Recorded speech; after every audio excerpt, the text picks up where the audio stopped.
સૌથી પહેલાં 2 કિલો જેટલા મેં બટેટા લીધા છે એને ચોખ્ખા પાણીમાં આપણે ધોઈ લેવાના છે. પછી એમાં મીઠું નાખી અને ઓછું પાણી નીચે મૂકી અને એની વિશલ કરી લેવાની છે, સીટી વગાડી લેવાની છે. એ અમે ઘઉંનો લોટ ચાળી લીધો છે અને હવે આમાં થોડોક એવો જાતો પડ્યો હતો એટલે મેં નાખ્યો છે. નહીંતર ઘણી વખત નકરા ઘઉંના લોટના પણ બનાવું છું. બસ તો આટલો જેવો મેં મેંદાનો લોટ એડ કરેલો છે. હવે એમાં એડ કરશું આપણે મીઠું તમારા ટેસ્ટ પ્રમાણે અને મોણ નાખવાનું છે. આટલામાં મેં 2 થી 3 પાવડા મોણ નાખેલું છે. હવે એકદમ લોટ બાંધી લેવાનો છે. ભૂલવાનું નથી કે લોટ ઢીલો બાંધવાનો છે, નહીં તો રોટલી વળવા ટાઈમે થોડીક તકલીફ પડશે. તો હવે આપણે એમાં શું એડ કરવાના છીએ? કાંદા નાખવાના છે મસાલામાં, આદુ મરચાંની પેસ્ટ છે, લીંબુ છે અને મીઠા લીમડાના પાન છે. આપણે બટેટાની વિશલ થઈ ગઈ છે અને મેં ફોલી લીધા છે સરસ મજાના અને મેશ કરી લીધા છે. હવે તેલ મૂક્યું છે વઘાર માટે. તેલ મૂકીને એમાં આપણે સૌથી પહેલાં એડ કરશું જીરું. જીરું નાખ્યા પછી આપણે કરી લીવ્સ યાની કે મીઠા લીમડાના પાન એડ કરશું અને તરત જ આપણે નાખી દઈશું અનિયન. એને આપણે ધીમી આંચે કૂક થવા દેવાના છે, સાતળવા દેવાના છે. એકદમ ગોલ્ડન બ્રાઉન થઈ જશે એટલે આપણે એમાં એડ કરશું આદુ મરચાંની પેસ્ટ. આદુ ખમણીને નાખ્યું છે, નહીંતર શું થાય છે કે આખા પીસ રહી જાય છે એટલા માટે. હવે આપણા બેઝિક મસાલા જેવા કે હળદર, મીઠું, લાલ મરચું પાવડર અને ગરમ મસાલો નાખી અને છેલ્લે આપણે એડ કરી છે 2 ચમચી ખાંડ. ખાંડ નાખવાનું ભૂલતા નહીં, એનાથી ટેસ્ટ બહુ જ સરસ આવશે. તમે તમારા સ્વાદ પ્રમાણે વધતું ઓછું કરી શકો છો મીઠાશ.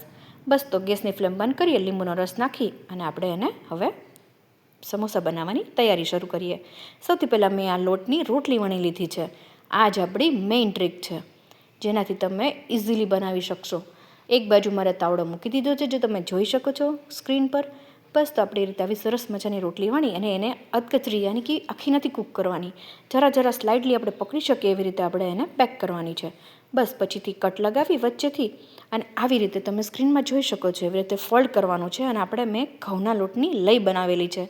લઈ તમને ખબર જ છે, ઘઉંના લોટમાં પાણી નાખી થોડુંક અને ઢીલી કરી લેવાની છે. બસ તો એ લઈ નાખીને હવે આપણે એમાં સ્ટફિંગ એડ કરશું બટેટાનું સ્ટફિંગ નાખ્યા પછી એને ફરીથી આપણે લઈ લગાડી અને એને પેક કરી દેવાનું છે. બસ તો આપણો સમોસો તૈયાર છે થઈને.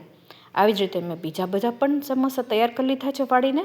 અને બીજા ગેસ આપણે જે તેલ આવી ગયું છે એમાં હવે આપણે એને તળવાના છીએ.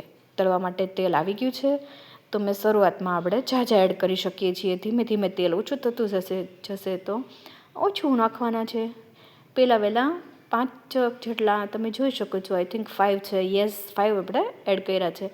તો એને ફાસ્ટ ગેસે તળી લેવાના છે. ધીમો ફાસ્ટ કરતું રહેવાનું છે ગેસની ફ્લેમ, પણ મોસ્ટ ઓફ એને ફાસ્ટ જ તળવાના છે.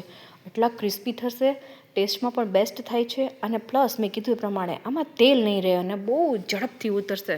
મેં આ લગભગ 3 કિલો જેટલા સમોસા ઉતાર્યા છે, પણ બહુ સરસથી ઝડપથી માથાકૂટ વગર તો તૈયાર છે આપણા આ સરસ મજાના ઘઉંના લોટના બનેલા સમોસા. તમને રેસીપી કેવી લાગી? સબસ્ક્રાઈબ કરવાનું ભૂલતા નહીં પ્લીઝ.